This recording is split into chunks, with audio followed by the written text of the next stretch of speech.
your horror movie podcast. Welcome back, Hack Stab Slash. This week, for our criteria, Justin told me I had to find a movie I deemed was worthy of a second chance.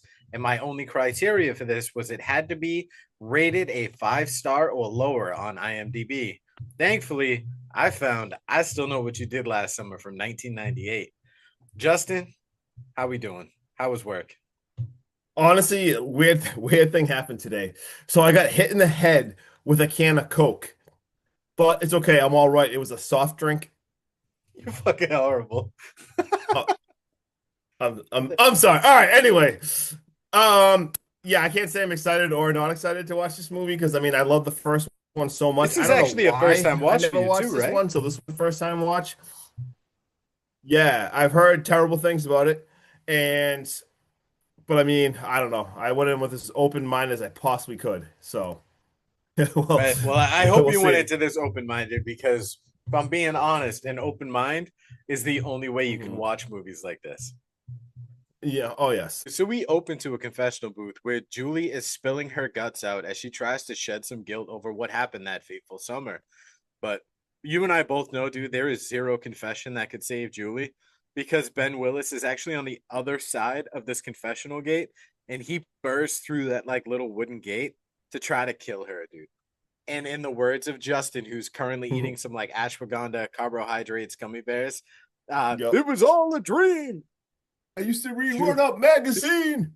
Sorry. Julie wakes up screaming in the middle of class and immediately says, "Nah, I'm good. I'm out. Let me get the hell out of here." And we see a good guy, not that doll. Will comes out and he chases after her. This man constantly gets friend zoned by Julie, but it's definitely a good listener because Julie drops every single problem basically on his doorstep before friend zoning him again to head home. On her way home, though, when she gets through the gate, Justin, not Do it. outside the gate, No. she gets hmm through the gate to the apartments. And guess who's waiting on the other side? Who's Good waiting? old, good old Ray. All He's right, in let's town to pick go. her up to take her back to Southport for some small town fun. He says fireworks. We go down. We can see the boardwalk. We can do all that fun small town stuff that we know and love. And she's like, nah, Mm-mm. starts immediately having like a mini freak out. She doesn't want to go back. And Ray is like, clearly, like, you got some stuff to work on. He was like, you're not ready to go back. Maybe you need some space from, Southport. Maybe you need some space from me. And he's being like a real dickhead right now because as he's walking away, Julie even mumbles to herself. She's like, no, I'm literally just scared to go back. Yep, she says she's scared. Yep. Perfectly understandable. Yep. You took Ju- it tough. yeah.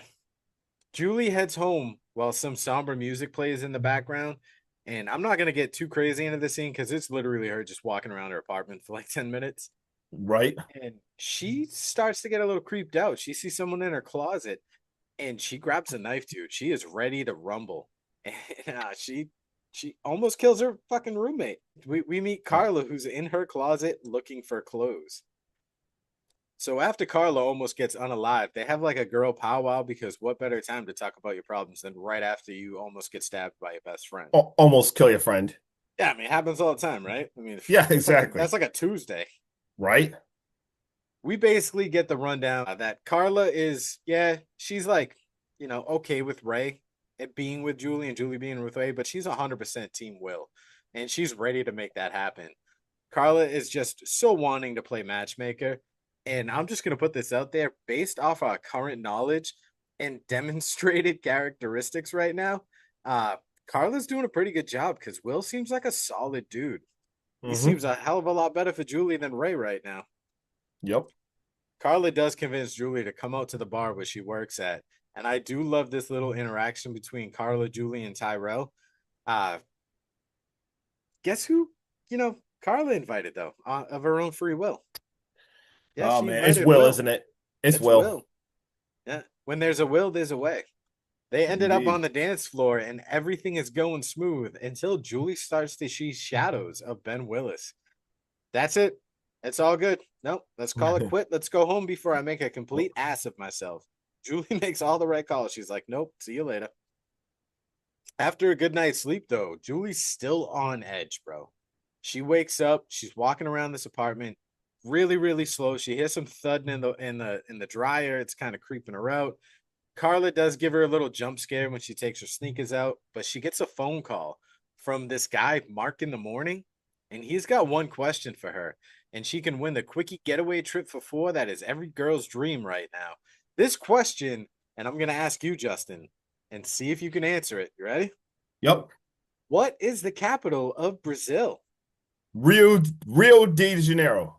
Yeah, that's 100% correct. Yes. Everyone, my notes right now is everyone needs to be honest with themselves and fully admit that we all thought it was Rio because they fucking sold this answer the first time watching this movie, ever living this moment in the moment. You're like, yeah, definitely, that's Rio. That sounds right. They Yeah, we'll sell it circle so back to this well. later. We'll circle back to this. They sell it so well.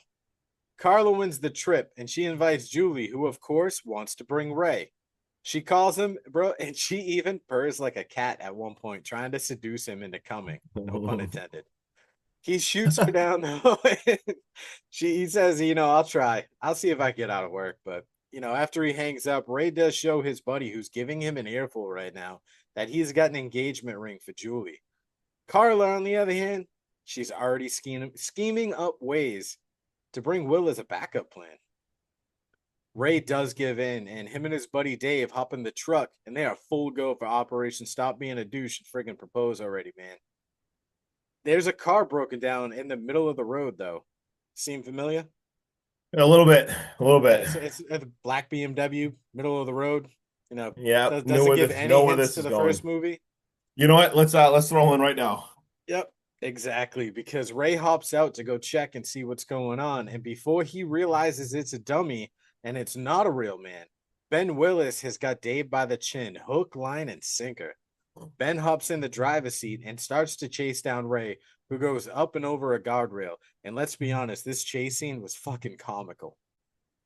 I got to ask you a question and to the viewers. I imagine anyone listening is obsessed with horror movies, and this goes to you too, Sean. So you're driving late at night, you come around a corner, it's like a foggy night or whatever, and you see a car broken down and you see a body laying there. What do you do? First thing I do is call 911. Like, what do you do? But this is right? 98, so I'm assuming they don't have cell phones. Not everyone had that kind of money. You know what I mean? Yeah, you got to call 911 right. You got to call 911 right away. Maybe wait a couple seconds before you check anything, because I'd be so paranoid. Obviously, I want to help everyone, but if I see something like that after watching all these damn horror movies, knowing shit's always like a setup, I would 100% call 911 first and maybe wait a few minutes before I check. Just saying, that's me. I'd be a little paranoid. See, I'd go the opposite direction. I would pull up a hell of a lot closer than the 100 yards he was away from it. And the first thing I would do is shake the body. This man spends like 5 minutes creeping up to the body to touch it, to then realize it's a mannequin.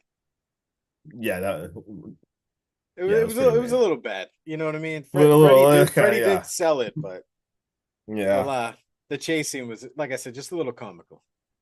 Yep. But I do feel bad for Ray because while all this is happening, Julie gives up on waiting, and Tyrell actually shows up with Will to take Ray's spot on this weekend getaway. Will is absolutely shitting his pants like he's having Final Destination premonitions on this plane.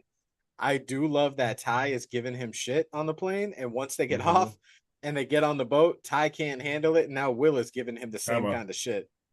There's one point where they're on the plane, and they're like, man, some people just can't fly. And this dude had the nerve while they're on the boat, and he's puking his brains out. He goes, man, some people just can't sail. Yep. Loved it. I laughed at Derek the Dockhand's fake accent, though, as he tries to pick up some ladies. And then flipping Jack thinks he's black with the dreadlocks and a side hustle of dealing weed is absolutely amazing. Pretty sure at this point in the movie, you texted me and you went, holy shit, Jack Black with dreadlocks? How did I not know Jack Black's in here? Like, what is happening right now? What am I watching? It's amazing, dude. I'm just going to put this on record. Jack Black is the underappreciated face of a generation. I friggin' love that man. Oh, me too. I just wasn't expecting to see him in this. Now that it's time for check-in, this hotel goes almost full ghost town, like immediately. This hotel check-in is so uncomfortable. This dude's a straight up dickhead and then tosses them their room keys, tells them about storm season and their marginally trained staff. And then hey, he's like, this pot cheesy in the lounge. Have fun. This guy is the worst hotel manager I've ever seen in my life. Terrible. Ray's in the ER Ray's in the ER and cops are now talking about Ray's story and trying to match things up. When out of nowhere, dude, he flatlines. Pour one out for Ray, man. Rest in peace. That was That's rough. so horrible. I'm just kidding, But- though. He escaped out the window to go save Julie from Ben Willis, who's still hunting them. My man just straight up jumped out the window. Can you Love it. imagine him running out the window in a nightgown, bare ass hanging out, stuff hanging They- off him? They should have showed him like running down the street. And like, why did the police just rolled it off so fast? They're like, yeah, no, he's Yeah. crazy. Like, no one was there. Like what? Great police work, guys. I mean, this is a horror movie. If they Good had point. any kind of good police work, we wouldn't have this movie. You're right. We wouldn't even, especially this movie here. God, if there was anything that made sense, it would just none of this would be happening. In the words of the hotel manager, if they had a marginally trained police staff, Ben Willis would have been caught a while ago. Ty and Will head down to the bar now, where they're the only two. Nancy, the bartender, serves these knuckleheads up a couple dark and stormies.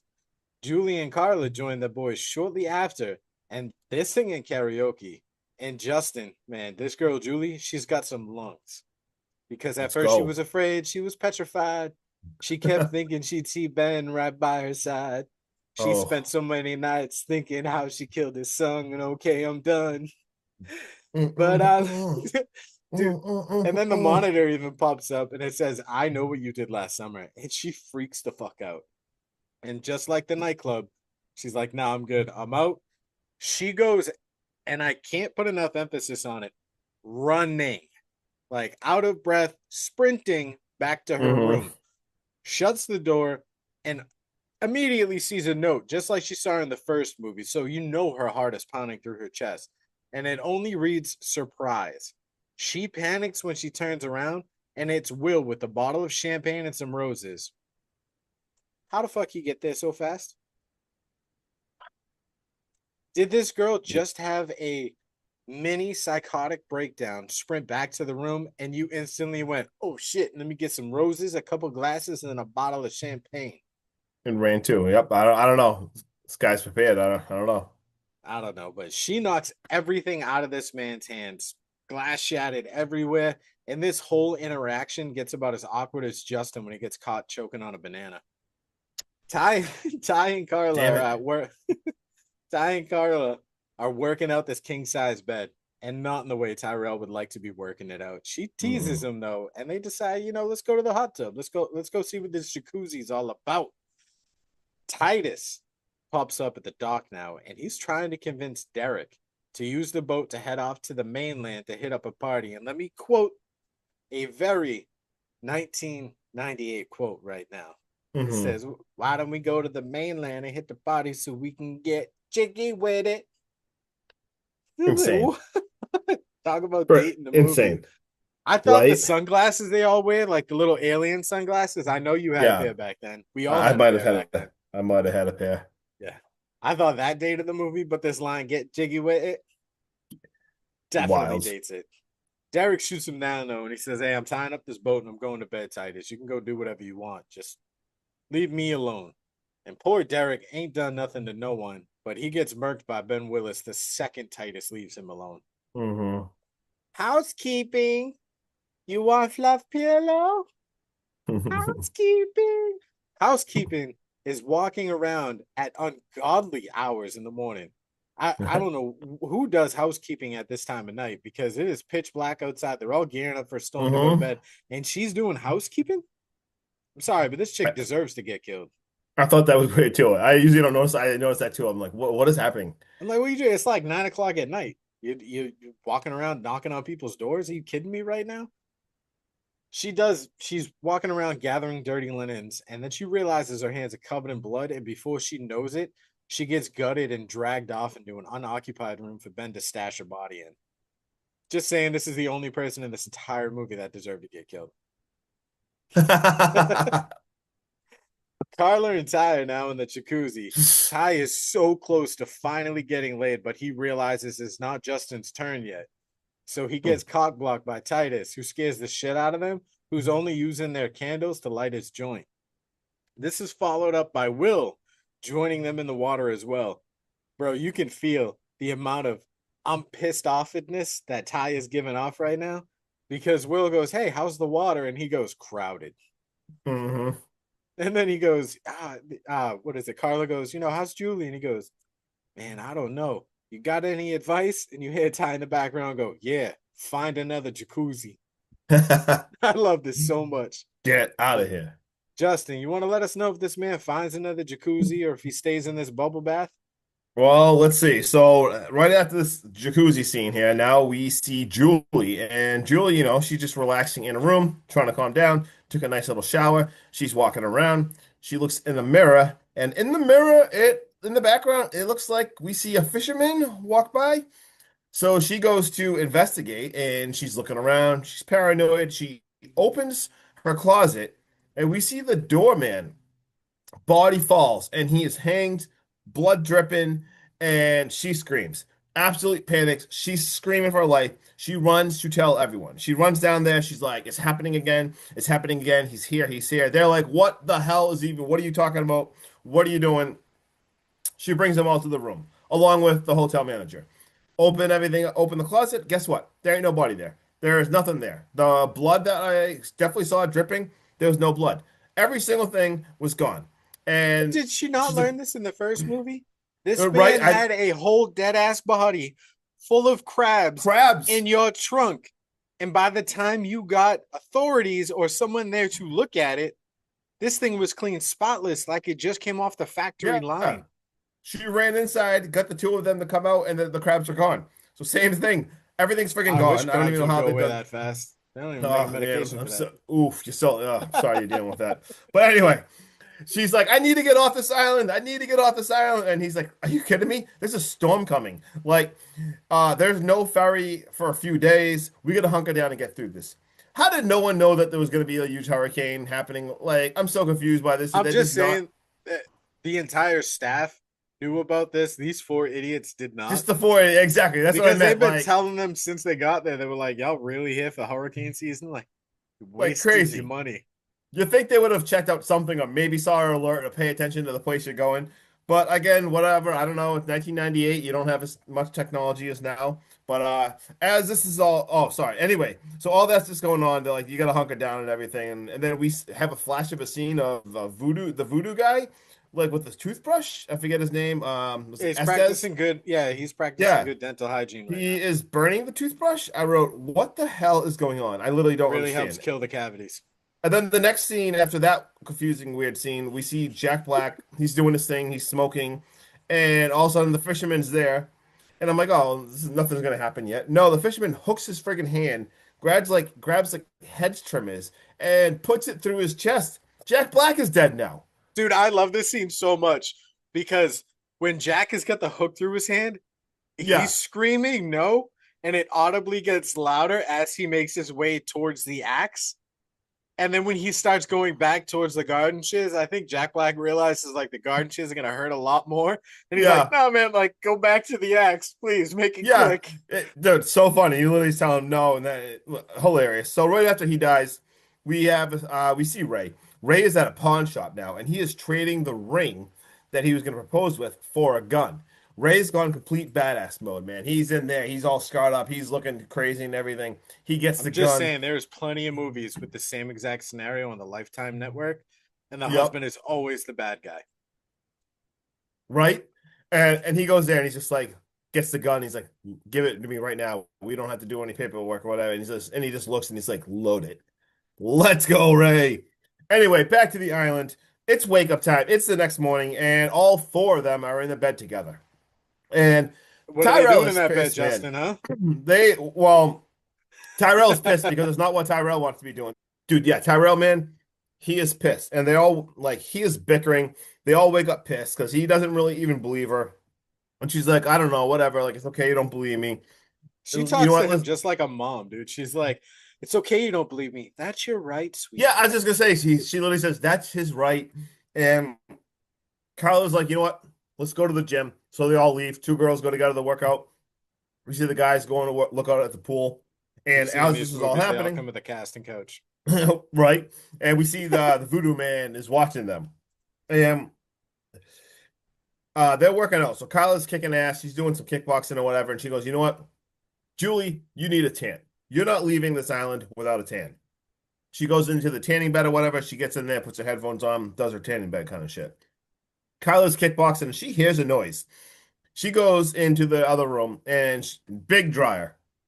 And It she is goes, an "Oh," industrial sized dryer. And she chalks and this thudding up to sneakers. She go, oh, I wonder how many sneakers yeah, are in there. it's going. Yeah, oh, you're gonna break it with the sneakers. Well, like Sean said, it's a giant dryer. And she opens it, and holy crap, it's a body. We got a body.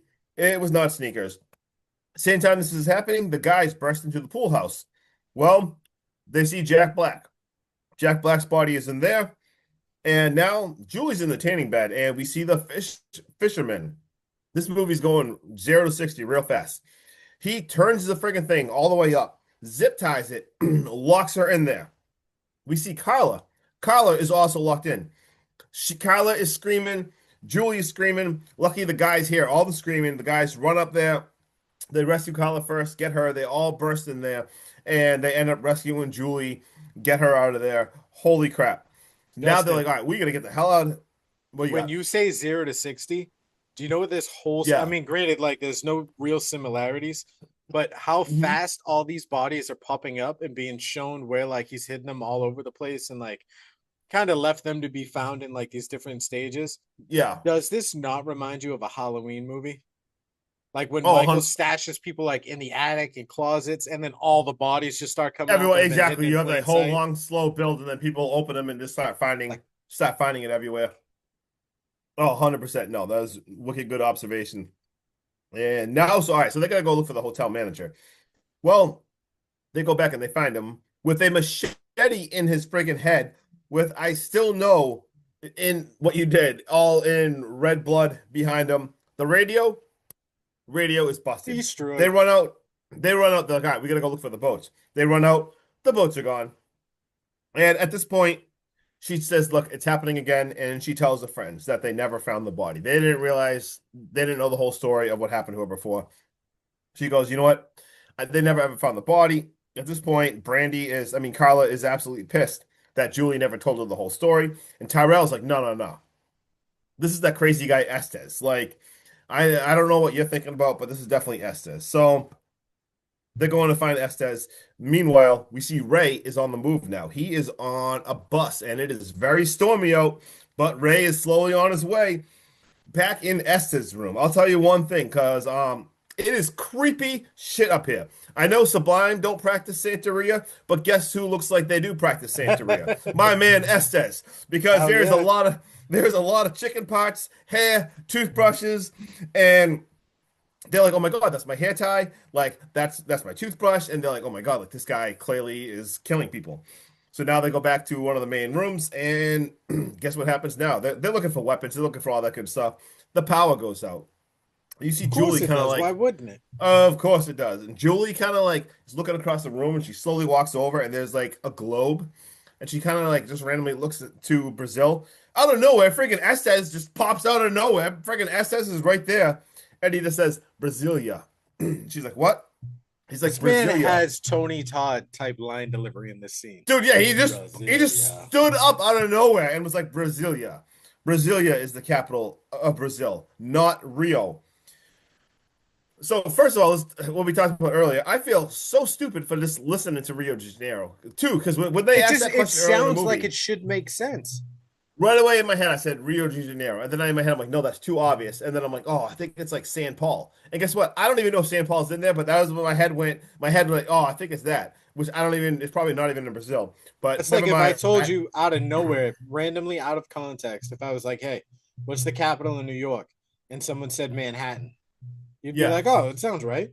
Yeah, exactly. It's like a populous city or something. Isn't it Albany, Yeah. by the way, if we're talking Yeah, about it's Albany. But anyway, yeah, so Brasilia, and he says that. And he says, I stole all those items. Like he wasn't practicing Santeria. He was practicing good witchcraft, black, not dark magic. He was good magic. He said, I found the bodies this morning. This whole entire thing was a setup. I was trying to help you guys. And he says, I know who too, because the guy used to work here, and I've seen him back lately in the woods. Just hanging out in And the at this point, orchards, I picking know, I'm like, what apples. the hell? At this point, we see Ray burst into like a little boat place somewhere, and he basically is like, I need a boat to get to Tower Bay Island. Pulls the gun like a badass, says he needs a boat, and then we go back to the island. And he says, yeah, this dude worked here for years. He had a wife, two kids. His wife went missing. They blood disappeared, and now he's back. And he brings them to the woods and the shows, and we see the graves of the Willis. But there's also one extra grave, an open grave for Julie. And sorry, excuse me. I You love are it so much dying because she does the whole slowly on thing this right now. episode. Dude, I need to get this over with. She yells, Hey, hey, hey. she yells with her arms open. She's like, I'm right here. What are Come you and get waiting me. for? What are you Yeah, waiting like, for? dude, it literally, I can't believe they threw that in again. Like, like the "What are you waiting for" scene in the beginning. But as she's doing this, once again, what is happening? Because Estes is gone. He all of a sudden like, where'd Estes go? So I'm like, what is happening? Will's like, I'm gonna go get him. So Will Oh, runs and dude, leave finds him him. alone, bro. He had to poop. Right away, I was like, all right, that was already one flag for Estes. I just knocked out my light. And then on top of that, I was like, that's another flag. Oh shit, it really is out for Will. I'm like, The power's ah. I was like, I like act like it hurt. Anyway, what is happening? Why is everyone leaving? Stop doing this.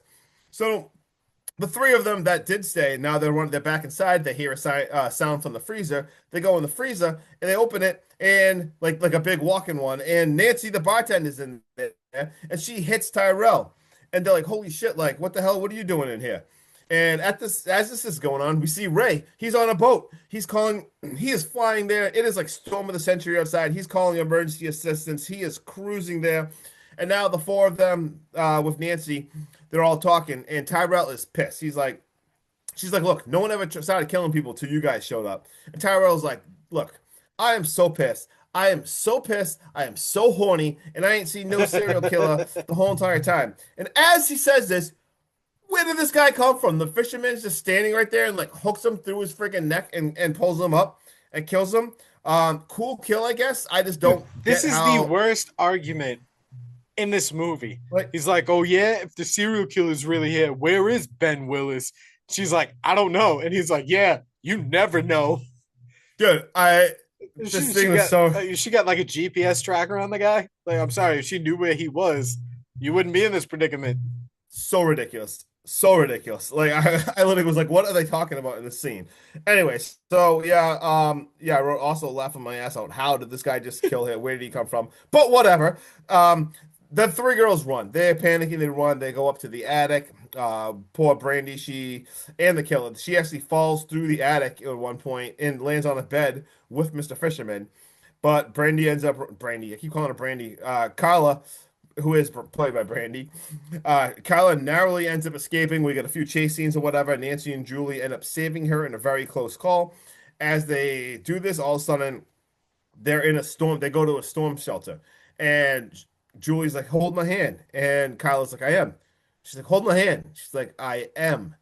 And it's really awkward because Julie turns around and they turn the light on. She's holding a dead person's hand. They're in a room with all the bodies. He's been storing all the damn bodies in the storm shelter. As this Why? happened, all of a sudden, Why waste the time to bring all the bodies to the storm shelter after they've already all been found? it's so random. So Will's in there all of a sudden, and Will's bleeding. And they're like, oh, where'd you coming from? And he's like, oh, Estes attacked me. We got to go back inside.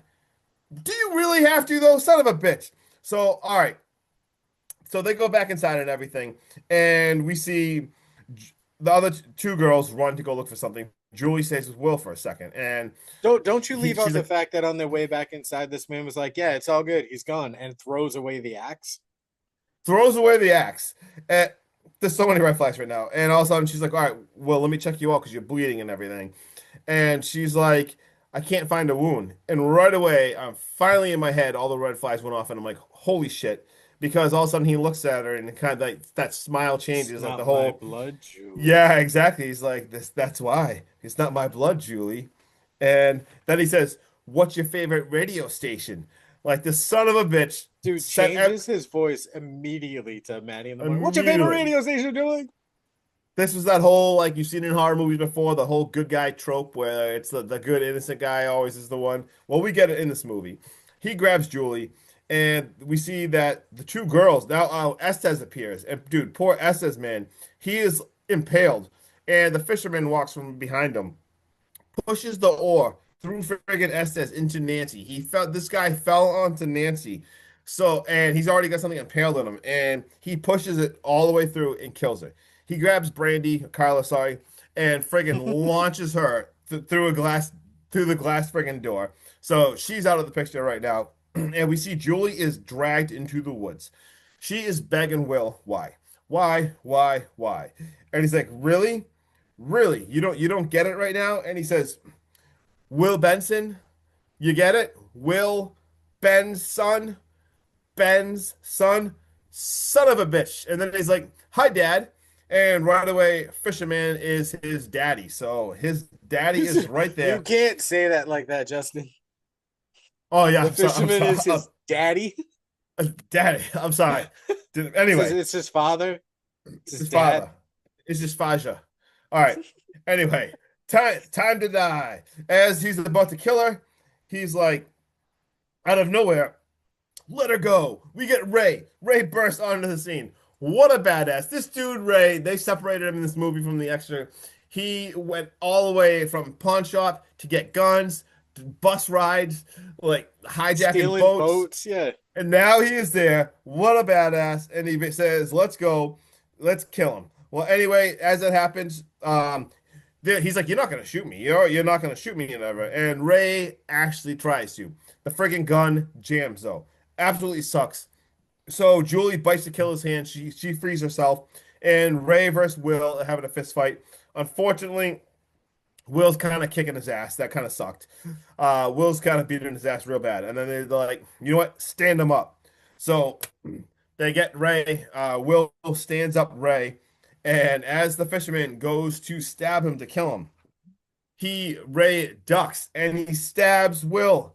He stabs his son right there. I literally wrote, haha, you fuck. This is beautiful. So I got so passionate. I'm Poetic sorry. Anyway, justice. I got so angry. Anyway, now he goes to kill Ray.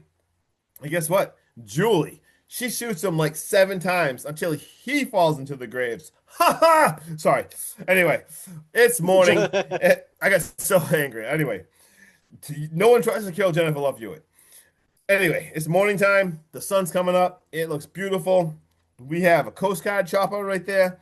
And out of nowhere, Brandy walks back out, also known as Carla. Let's go.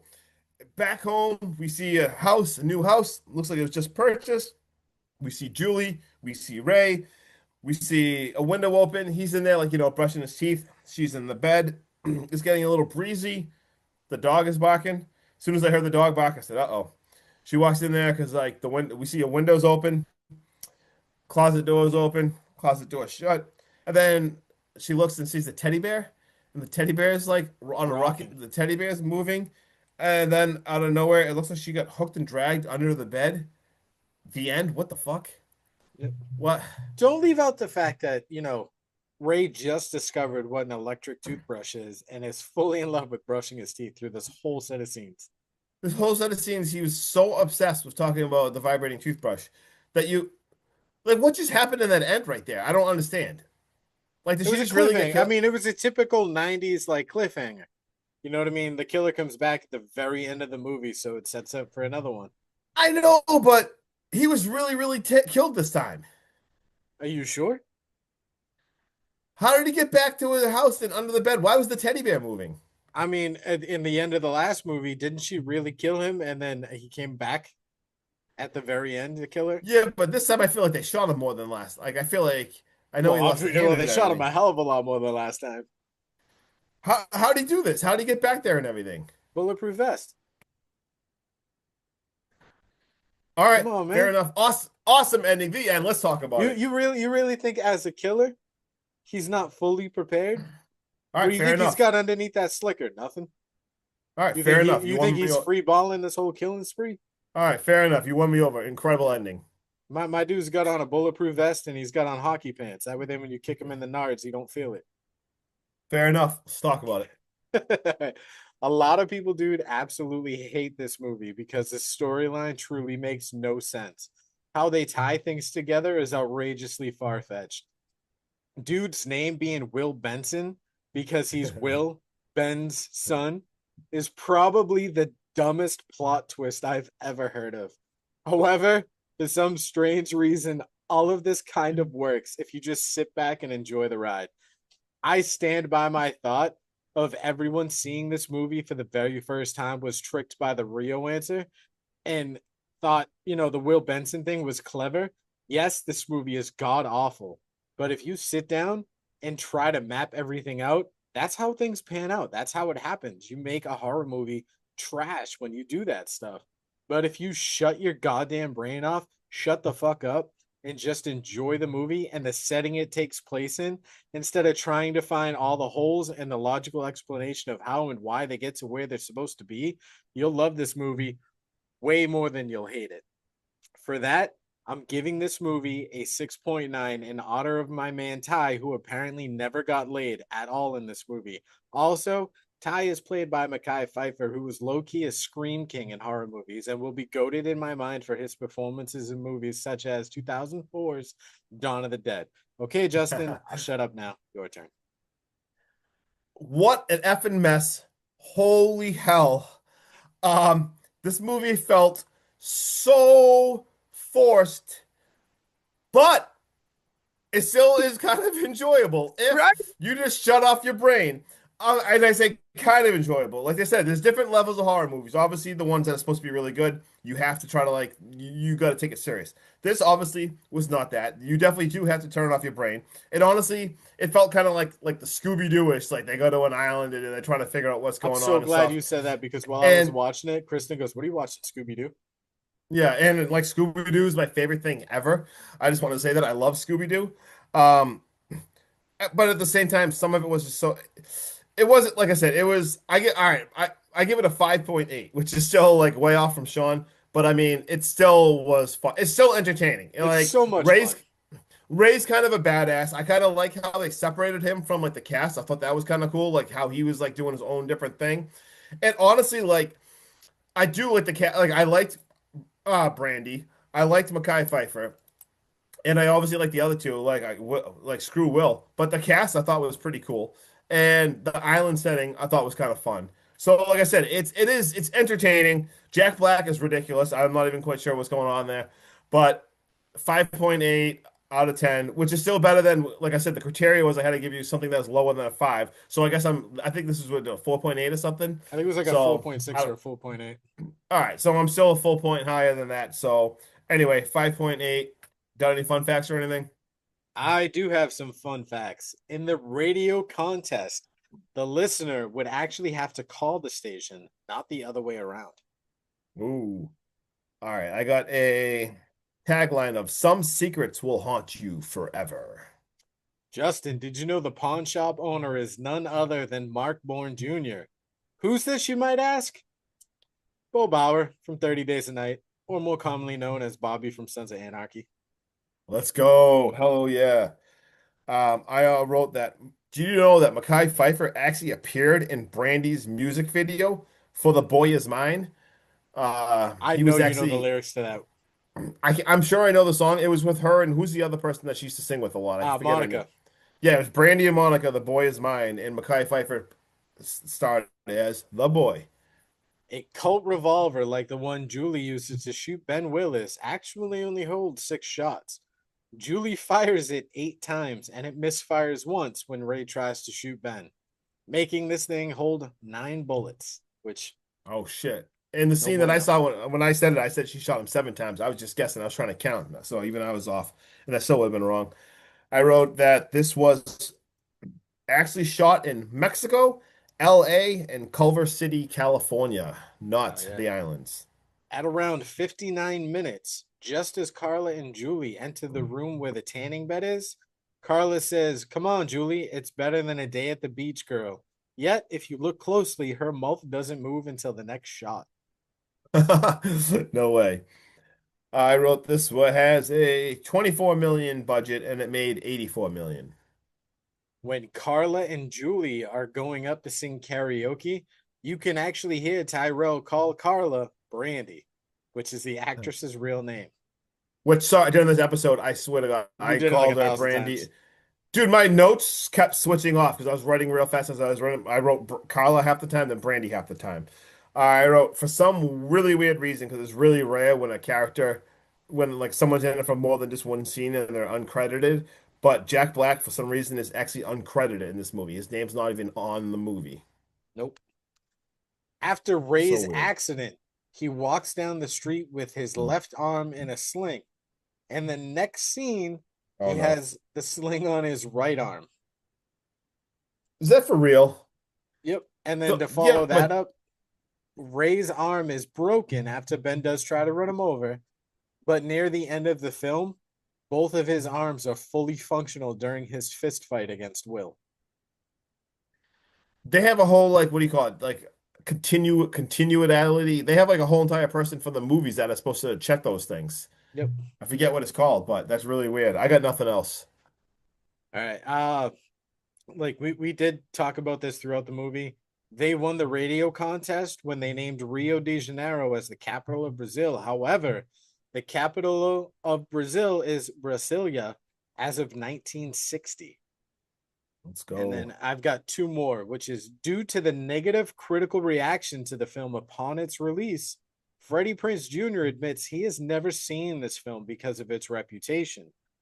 Therefore, in March of 2024, Freddie Prinze Jr. recently watched the film for the first time for his horror podcast. That was pretty scary and admitted that he found the movie entertaining. Let's I listened to go. That Was Pretty Scary, and Freddie knows his shit. Freddie's wicked smart. The fact that he even worked in WWE as like one of the storyline writers is like so badass. And then I've got scheduling conflicts with Dawson's Creek, The Faculty, Halloween H2O 20 years later, and gearing up to direct Teaching Miss Tingle actually prevented Kevin Williamson from writing the screenplay for both this film and Scream 3 after written their predecessors. I think Yep. both Scream 3 and this one would have been leaps and bounds better with Kevin attached to him. But that man just on a fucking heater during the 90s and the 2000s. And it was like he couldn't do any wrong. And you could tell, Yep. I don't know if it was Kevin's choice or if it was like a studio's choice, but you could tell he didn't want to get like just typecast into strictly making Scream movies or strictly making, I Know What You Did Last Summer movies. And he was just branching out for everything. Hell yeah. Didn't he? I'm pretty sure he directed one of the newer movies for COVID too. Didn't he do Sick? I think he like wrote Yeah, he Sick did or sick. directed Sick or I something think like he that did too. sick, That we yeah. just. Because we covered it and you were like, guess who wrote this? I know that was pretty cool. So hell yeah. All right, and that's all I've got. So hack stab slash. Next week we will be starting our 31 for 31 for Halloween. 31 days of podcast. Justin's gonna cover 15. I'm gonna cover 15. We're gonna do a joint one. And then maybe throughout the month, we'll re-release some episodes of some of our favorite episodes that we've covered. Probably one of them is most likely going to be Leslie Vernon because I loved watching you yell at Waterboy about eating a fucking pancake while you were talking and not taking you seriously. Yeah, I may have lost my mind during that one. But yeah, everyone stay tuned in October because follow us everywhere. We are going to be dropping the most content we have ever dropped ever in the craziest month of us doing this. So stay tuned. The grind is real, hack stab slash. And until then, I'm Hacky. This dude right here. Just Justin. Later.